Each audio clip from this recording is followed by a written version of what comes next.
buenos días, queridos oyentes. Bienvenidos a un nuevo episodio de Psicología en Diálogo, Salud, Derechos y Bienestar. Hoy vamos a hablar de un problema que no puede seguir siendo ignorado, la vulneración de los derechos de la comunidad LGBTIQ. Me presento, mi nombre es Eric. Mi nombre es Andrea Banda. Mi nombre es Cristina. Y mi nombre es Milena Beltrán. Siendo este tema de los derechos de la comunidad LGBTI como un tema bastante necesario, aunque es sensible, ya que la comunidad LGBTI se ve vulnerada por distintos factores. Siendo este un tema sensible pero necesario, porque no solamente se trata de actos aislados, sino de una violencia estructural que afecta la vida cotidiana de las personas partícipes de la comunidad LGBTIQ. Hablemos primero de los derechos civiles y políticos. Esto interviene en garantizar la libertad y la seguridad de cada individuo.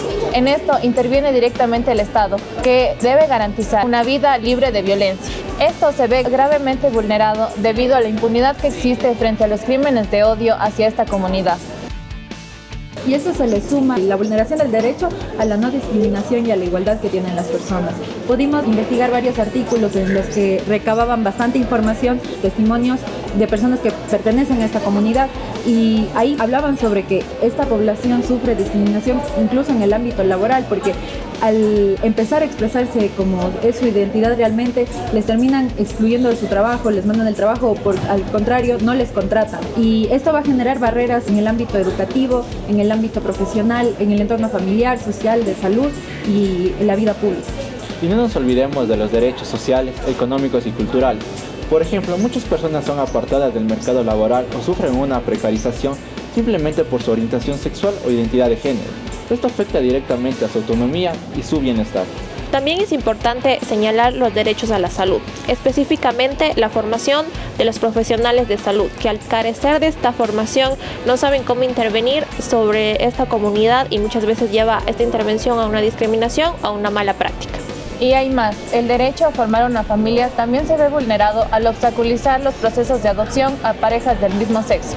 Esto no solo afecta a los adultos, sino también a los niños y niñas que están en espera de un hogar.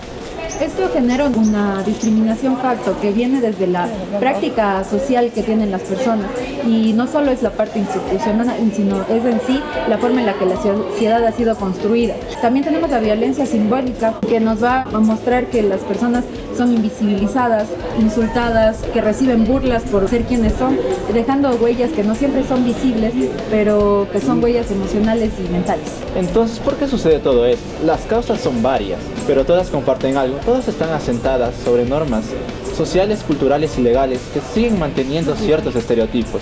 Y cuando el Estado no protege a las personas de la comunidad o simplemente no hace justicia frente a los crímenes de odio o hacia la discriminación, esa violencia se mantiene.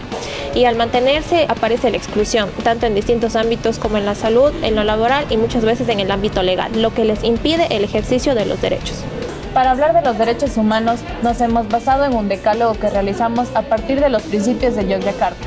Por ejemplo, si nos referimos a que el Estado debe garantizar la protección a esta comunidad frente a crímenes de odio o violencia, nos referimos al principio número 30.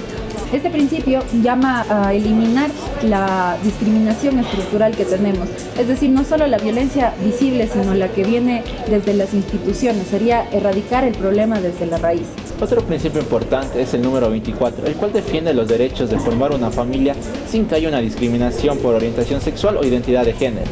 Entonces, cuando en los procesos de adopción de parejas del mismo sexo existen bloqueos o retrasos, obviamente se está incumpliendo este principio. Así también es importante recalcar el principio número 2, que tiene relación con el ámbito laboral, en el cual el Estado se le obliga a garantizar el acceso a plazas de trabajo adecuadas con un ambiente laboral óptimo para que las personas se puedan desarrollar sin ningún tipo de discriminación, ya sea por su orientación sexual o su identidad de género. El principio número 17 establece que el personal de salud debe tener capacitaciones constantes con un enfoque de diversidad y enfoque de derechos. El principio número 17 establece que las capacitaciones dirigidas al personal de salud debe tener un enfoque en conocimientos de diversidad y derechos humanos. Esto con la finalidad de brindar una atención integral con sensibilidad a esta comunidad. Y como tal, la exclusión que estamos mencionando está visibilizada en el principio 32. Este principio nos habla de que la exclusión social que tienen estas personas es una vulneración a la integridad de ellas y se tiene que tener medidas contundentes para erradicarlas. Hasta el momento hemos estado hablando de principios que defienden derechos, cómo se están vulnerando estos derechos, pero toda esta información fue sacada de artículos, noticieros o blogs. Pero ¿qué es lo que está pasando en nuestra ciudad? Para averiguarlo, nosotros hemos decidido salir a la calle a realizar ciertas preguntas. Claro, y dentro de la primera pregunta es, ¿cuáles son las formas de discriminación que más afectan a la comunidad LGBTIQ? Dentro de esta pregunta las respuestas fueron bastante claras. La comunidad nos expresó que tanto la exclusión familiar y social es la que más afecta a esta comunidad, asimismo como los chistes, digamos, o palabras sencillas que al parecer las normalizamos, pero afectan a estas personas, lo que puede causar la permanencia de la discriminación o el prejuicio. La segunda pregunta fue, ¿cómo percibe a los derechos de la comunidad LGBTI? Tuvieron respuestas en común. Estas mencionaron que hay un discurso de inclusión.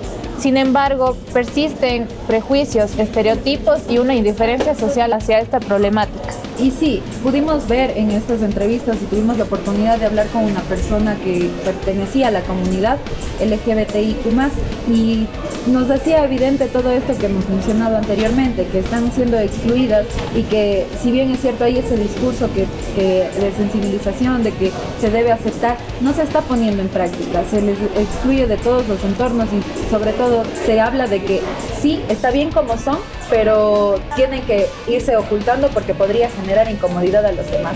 Y esto también es una falta de respeto hacia ellos. También en la última pregunta habíamos hablado cómo las personas podían ayudar a que estos derechos no sean vulnerados. Y hablaban desde un cambio desde lo más pequeño que serían las personas y el hogar, hasta las instituciones, que sería la educación también, concientización, sensibilización y el hecho de que todos tienen que respetar a las diferentes formas de expresión de todas las personas.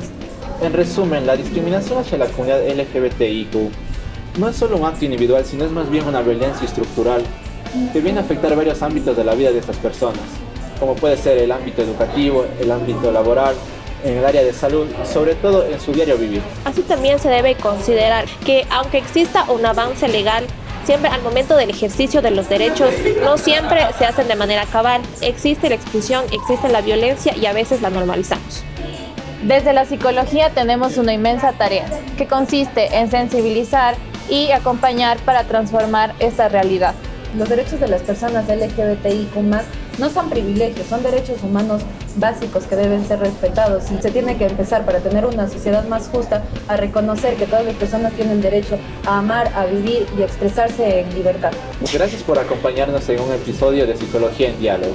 Sigan reflexionando, cuestionando desde sus espacios. Y recuerden que una sociedad verdaderamente justa se basa en la inclusión, en el respeto y en la empatía. Esperamos verlos en una próxima ocasión.